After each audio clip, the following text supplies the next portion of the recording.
Surat range forest officer Sonal સોલંકીને ગોળી વાગવાના ગંભીર મામલામાં ચોંકાવનારા ખુલાસા સામે આવ્યા. Surat range forest officer Sonal સોલંકીને ગોળી વાગવાના ગંભીર મામલામાં ચોંકાવનારા ખુલાસા સામે આવ્યા છે. 6 નવેમ્બરના સવારે લગભગ 8:30 વાગે આ ઘટના બની હતી, જેમાં પહેલા અકસ્માતની ઘટના લાગતી હતી. જોકે પછી ખબર પડી કે આ ફાયરિંગ કેસ છે. આરએફઓના સોનલબેનને પહેલા સ્થાનિક હોસ્પિટલમાં સારવાર માટે લઈ જવાયા. બાદમાં વધુ સારવાર માટે સોનલબેનને સુરત હોસ્પિટલમાં દાખલ કરાયા અને સીટી સ્કેન કરતાં ખબર પડી કે તેના માથામાં ગોળી છે. 7.2 mmની ગોળી લગભગ 5 કલાક સુધી સોનલબેનના માથામાં હતી. બપોરે 2 વાગ્યાની આસપાસ સુરતની પીપી સવાણી હોસ્પિટલમાં તેમનું ઓપરેશન કરીને આ ગોળી બહાર કાઢવામાં આવી. હાલ પણ આ સોનલબેન અહીં સારવાર માટે છે અને તેમની સ્થિતિ ક્રિટિકલ છે. મહિલા આરએફઓ સોનલ સોલંકીને ગોળી વાગવાના બનાવ પહેલાના સીસીટીવી સામે આવ્યા છે, જેમાં તેઓ કાર લઈને ઘરેથી નીકળ્યા બાદ ગામમાં 2 રાઉન્ડ મારતા જોવા મળે છે. પ્રથમ વખત તેમણે જોખા ગામથી ધારુતા ગામ તરફ ગાડી ટર્ન લીધી હતી. ત્યારબાદ માત્ર 7 જ મિનિટમાં કાર ફરીથી જોખા ગામમાં પાછી ફરી હતી, જે જોખા ગામથી અકસ્માત સ્થળ આશરે 2 કિલોમીટરના અંતરે આવેલ છે. આ સમગ્ર ઘટનાક્રમ સમયે તેમનો 4 વર્ષનો પુત્ર પણ તેમની કાર સાથે કારમાં હતો, જેમાં હાલમાં કેસનો સૌથી મોટો મહત્વનો સાક્ષી સાબિત થઈ શકે છે. પોલીસે પરિવારની અનુમતિ બાદ તેનું નિવેદન લેવાની તૈયારી બતાવી છે.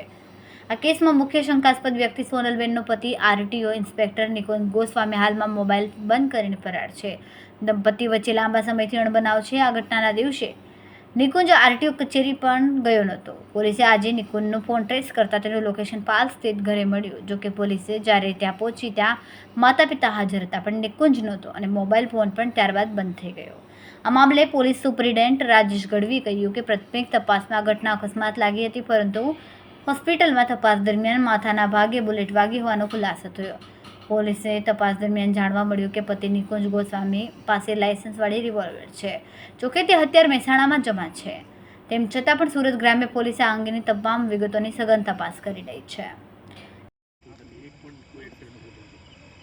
સવારે કામરેજ પોલીસ સ્ટેશનમાં એક વર્દી મળેલી કે જે જોખાવાવ રોડ છે ત્યાં એક ઝાડ સાથે ગાડી ટકરાઈ અને એક્સિડન્ટ થયેલો છે.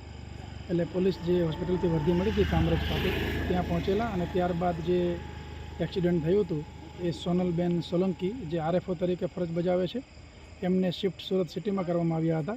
ત્યારબાદ ત્યાંથી મેસેજ મળતા પોલીસ ત્યાં પહોંચેલી અને જ્યારે ડૉક્ટરે આગળની કાર્યવાહી ચાલુ કરી ત્યારે ડૉક્ટરને અંદાજ આવ્યો કે કંઈક શંકાસ્પદ છે અને એમના માથામાંથી બુલેટ મળેલી છે.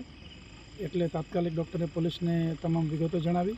અમારે સિનિયર અધિકારીઓ ત્યાં પહોંચી ગયેલા, ડીવાયએસપી પીઆઈ હાલમાં ત્યાં હાજર છે અને જે જગ્યા છે ત્યાં એફએસએલ અધિકારીને બોલાવી અને હાલમાં અમે પરીક્ષણ કરી રહ્યા છીએ કે રિયલી ઘટના શું બની છે અને કોઈ સાયન્ટિફિક બાબતો મળી આવે એ પ્રકારના પ્રયત્નો ચાલુ છે.